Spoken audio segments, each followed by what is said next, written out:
Assalamualaikum. Kami dari Kumpulan Pasrah ingin membincangkan sedikit sebanyak tentang hukum Boyle dan cara-cara untuk menyelesaikan masalah tentang hukum Boyle.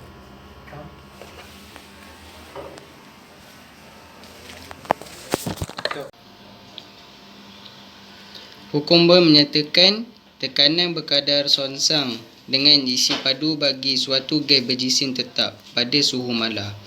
Okey, ungkapan matematik bagi hukum Boyle ni P1 V1 sama dengan P2 dan V2.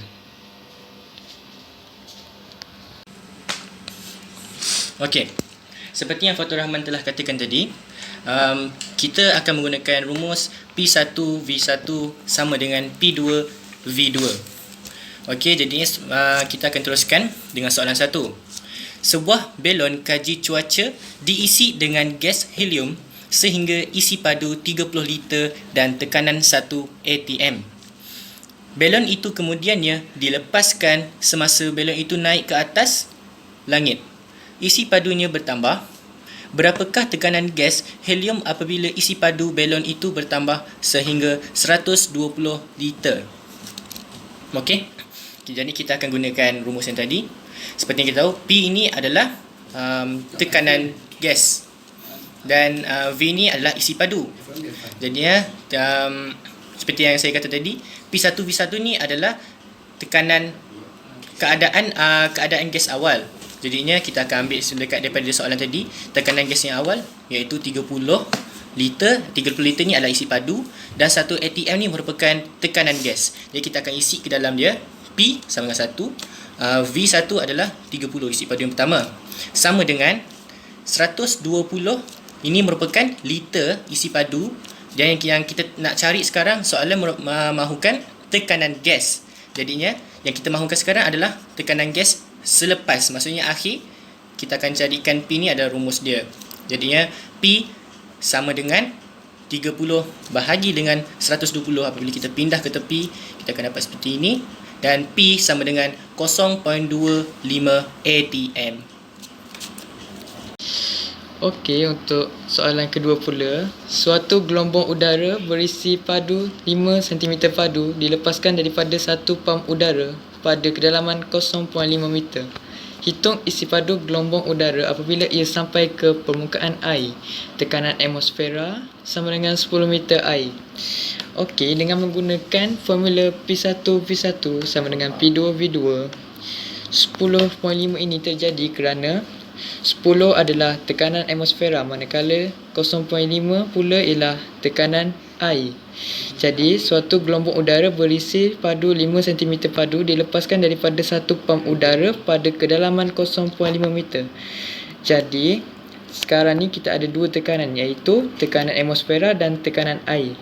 Semakin dalam cecair, semakin bertambah tekanan gas dia. Jadi, 10 kena tambah dengan 0.5, jadilah 10.5, manakala 5 ni pula ialah suatu gelombang udara berisi padu 5 cm padu. Jadi isi V1 dia adalah 5 sama dengan 10. 10 ni adalah tekanan atmosfera kerana dicakap hitung isi padu gelombang udara apabila ia sampai ke permukaan air. Jadi dekat sini kita nak cari V2. Okey, apabila darat 10.5 dengan 5, terjadilah 52.5 sama dengan 10V. Jadi dengan menggunakan kalkulator, inilah jawapan yang terhasil. V2 sama dengan 5.25. Okey. Bagi soalan yang ketiga, gas berjisim kecil terperangkap oleh 3 cm turus merkuri dalam satu tiub kecil seperti dalam rajah di bawah. Tiub itu kemudian dipusingkan supaya ia menegak. Berapakah panjang gas yang terperangkap? Tekanan atmosfera diberi iaitu 75 cm Hg. Okey, kita perlukan maklumat dia. P1 sama dengan 75, P2 dia sama dengan 78. 78 ni kerana apabila ia ditegakkan, kita kena tambah dengan 3 cm kerana 3 cm ini ialah tekanan gas yang terperangkap dalam turus merkuri. Okey, V1 dia sama dengan 10 dan V2 yang kita kena cari.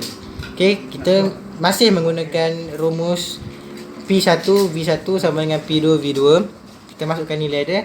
P1 sama dengan 75, V1 dia sama dengan 10. Okey, sama dengan P2 dia 78 dan V2 yang kita nak cari. Okey, kita darabkan 75 dengan 10 dapatlah 750 sama dengan 78V. Apabila ditekan kalkulator, V sama dengan 9.615 cm.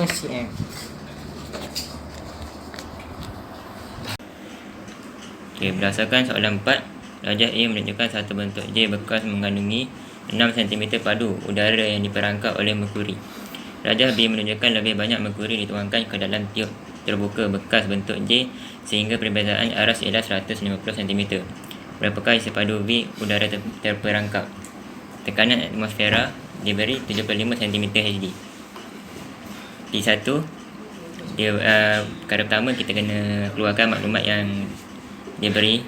Okay, P1 dia bagi 75 cm Hg.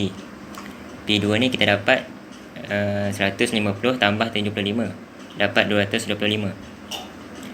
V1 sama dengan 6 cm padu. V2 ni apa yang kita nak cari? Okey, berdasarkan rumus yang kita pakai sebelum ni, V1 sama dengan P2 V2. Kita P1 tu 75 darab dengan 6 sama dengan 225 darab V. Kita dapat 450 sama dengan 225V. Okay, 225 tu kita bawa bahagi dengan 450 dapat V. V sama dengan 2.